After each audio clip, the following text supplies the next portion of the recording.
Oi, eu sou Letícia França, estudante do primeiro semestre de História na FAECA Dom Bosco, e o vídeo de hoje é sobre o governo de Juscelino Kubitschek, que aconteceu entre os anos de 1956 a 1961. Juscelino Kubitschek de Oliveira, também conhecido pela sua sigla JK, nasceu em Diamantina, Minas Gerais, e antes de ser nosso 21º presidente, foi 2 vezes deputado federal, prefeito de Belo Horizonte e governador de Minas Gerais. Agora vamos falar um pouco das eleições, ali em outubro de 1955, que foi aquela que levou Juscelino à vitória, né? Ele ganhou com 36% dos votos. Juscelino estava sendo representado pelo PSD e PTB, seguido de Juarez Távora, da UDN, com 30% dos votos. E Adhemar de Barros, do PSP, em terceiro lugar, com 26% dos votos. E o último, Plínio Salgado, do PRP, com 8% dos votos. Agora vamos falar um pouco a respeito da campanha do Juscelino, que foi um ponto muito importante para que ele tivesse ganho ali as eleições de 55. Ele defendia a necessidade de uma política que desenvolvesse a economia e promovesse a industrialização no Brasil.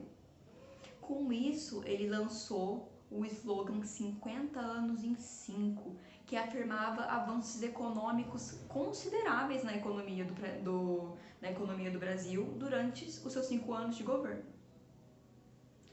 Com a vitória de Juscelino, a UDN acabou ficando descontente. Eles que lançaram ali seu candidato Juarez Távora, que acabou ficando em segundo lugar, eles estavam descontentes por ter perdido as eleições. Com o apoio de uma parte dos militares, estavam ali planejando dar um golpe de Estado para que Juscelino não assumisse a presidência. O general Henrique Teixeira Lott, por conta de alguns acontecimentos, acabou percebendo que tinha alguma coisa de errado, né? Acabou percebendo que eles estavam querendo dar esse golpe de Estado e deu um contragolpe. Esse contragolpe ficou conhecido como Golpe Preventivo de 1955. O general Lott fez isso porque ele era um forte defensor do legalismo. 2 meses depois disso, Juscelino conseguiu assumir a presidência em 31 de janeiro de 1956, como deveria ter acontecido. Agora vamos falar um pouco a respeito do governo, né, de Juscelino Kubitschek. Dando procedimento às suas promessas de campanha, logo no início do seu mandato, ele implantou o plano de metas.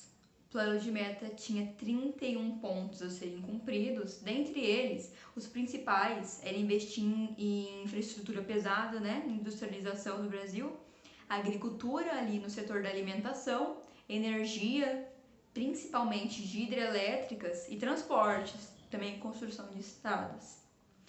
Porém, a meta síntese desse plano principal era a construção de Brasília, que viria a ser a nova capital do Brasil. E também Brasília foi, até hoje, o maior símbolo dos anos JK. Com a construção de Brasília, ele tinha a intenção de incentivar o nacionalismo no Brasil, de integrar economicamente todo o território, por isso a região ali de Brasília fica no centro-oeste do país. E também trazer para os brasileiros aquele sentimento de modernização.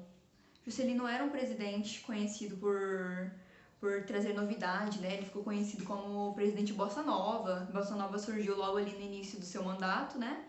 E era isso, ele trazia esse sentimento de novidades ao brasileiro.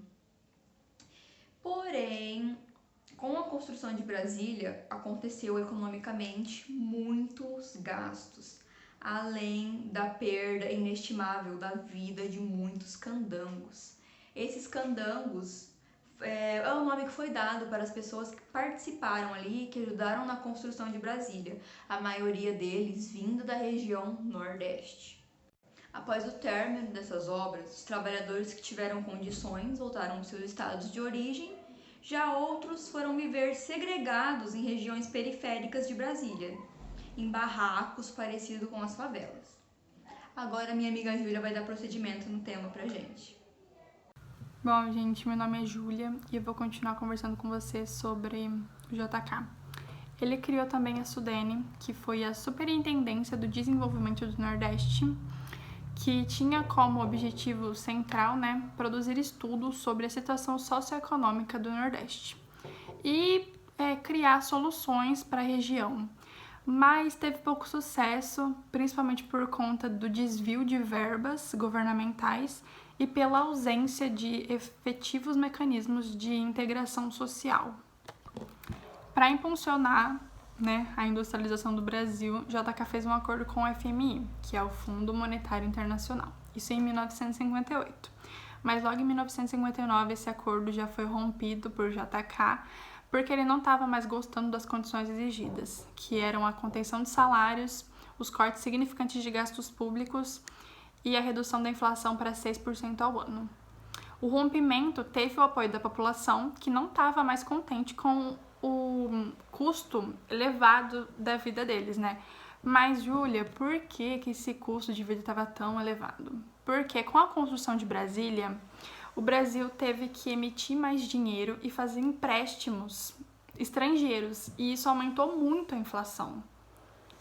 A ida dos políticos para a nova capital, né, que também na época deve ter sido um problemão, porque imagina você deixar tudo para trás e ter que começar em uma cidade nova, né?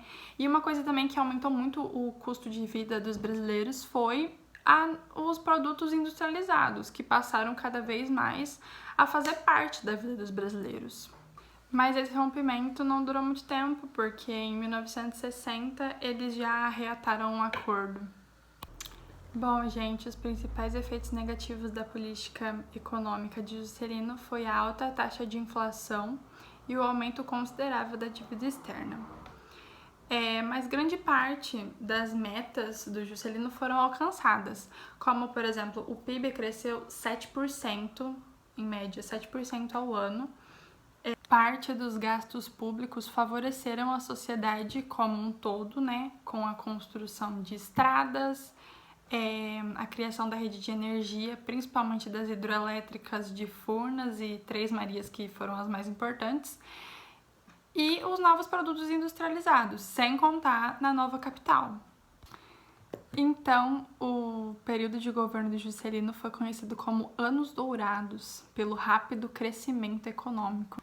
Bom, e já nas eleições de 1960, Jânio Quadros foi eleito a presidente e João Goulart vice-presidente. E é isso, gente. Muito obrigada pela atenção de vocês e até uma próxima.